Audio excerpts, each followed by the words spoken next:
Welcome to Divided Realities. Today we dive into a story which showcases a white officer's racial prejudices against a black man, unaware that he targeted the head of internal affairs.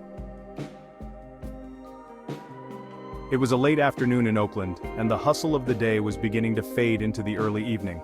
The streetlights flickered on one by one as the city slowly transitioned from the warm glow of daylight to the cooler shadows of dusk.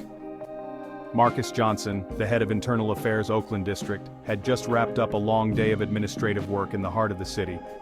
He sat in his car, gliding past neighborhoods he knew well. His work involved overseeing investigations and keeping track of police conduct.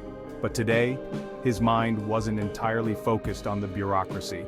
It was on a gnawing feeling that had begun to build over the last few weeks.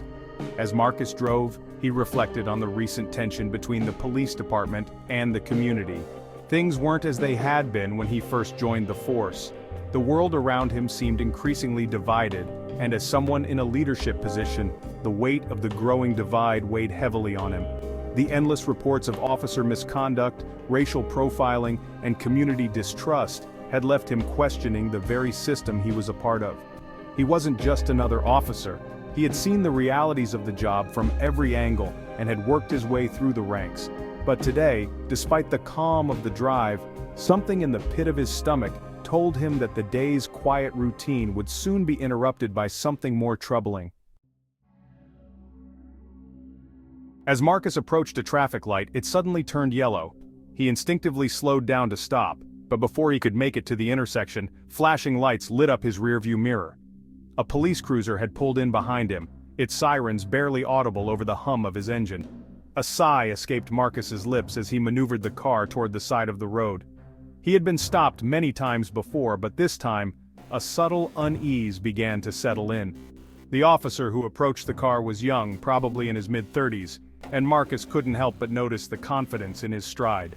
Officer Thomas Pierce had only been with the Oakland PD for a couple of years, but carried himself as if he had been on the force for decades. Marcus had seen officers like him before, young, eager, full of themselves, but something about Pierce's energy felt off. Pierce leaned over Marcus's window, his uniform stiff and pressed, his face unreadable. His eyes scanned Marcus briefly, and then he asked the standard question, "Do you know why I pulled you over, sir?" Marcus remained calm, replying with a simple, "No, officer, I don't." But even as he spoke, he felt the officer's gaze linger just a little too long, almost as though Pierce was studying him. What followed wasn't the usual back and forth of a traffic stop. Pierce seemed intent on making this encounter something more. He asked for Marcus's license and registration, but his next question took Marcus by surprise. "Aren't you supposed to go back to Africa?" he asked, his voice flat but sharp. Marcus's brow furrowed, a slight tension creeping into his muscles as he tried to understand the meaning behind the question. His response was measured. "I live in Oakland, officer. I've been here for several months now." Yet despite his calm reply, Marcus could sense that Pierce wasn't satisfied. It was as though the officer had already made a judgment about him, one that didn't align with Marcus's reality.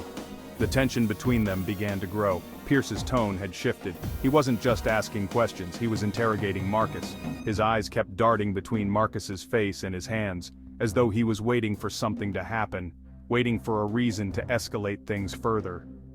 Marcus had dealt with this kind of behavior before, police who assumed too much based on appearances, but something about this interaction felt different. Without any clear reason, Pierce ordered Marcus to step out of the car. There was no apparent threat, no sign of any danger or probable cause, but Pierce's authority, wrapped in the swagger of a young officer eager to prove himself, demanded compliance. Marcus hesitated, not out of fear, but because he understood what stepping out of the car would mean. With slow, deliberate movements, Marcus opened the door and stepped onto the sidewalk. His hands stayed visible at all times. His body language was calm but calculated. He was fully aware of the implications of this encounter. Pierce was acting as if Marcus had done something wrong, but Marcus knew that this wasn't about the traffic violation anymore.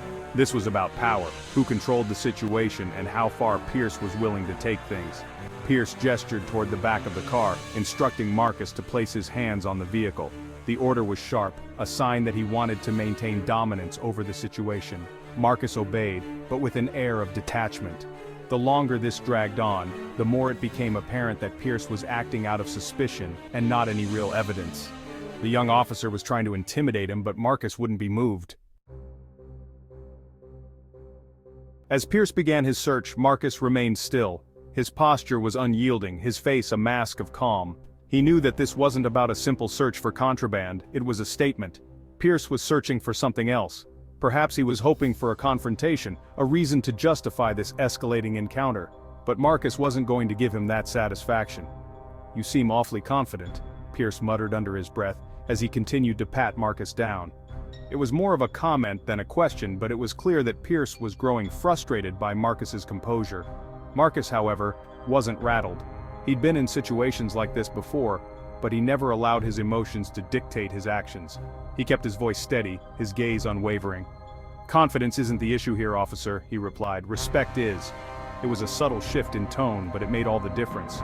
The words hung in the air, their weight sinking in.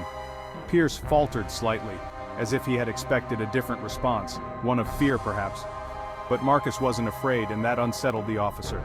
The calmness in Marcus's voice was an unexpected challenge, one that Pierce didn't know how to respond to.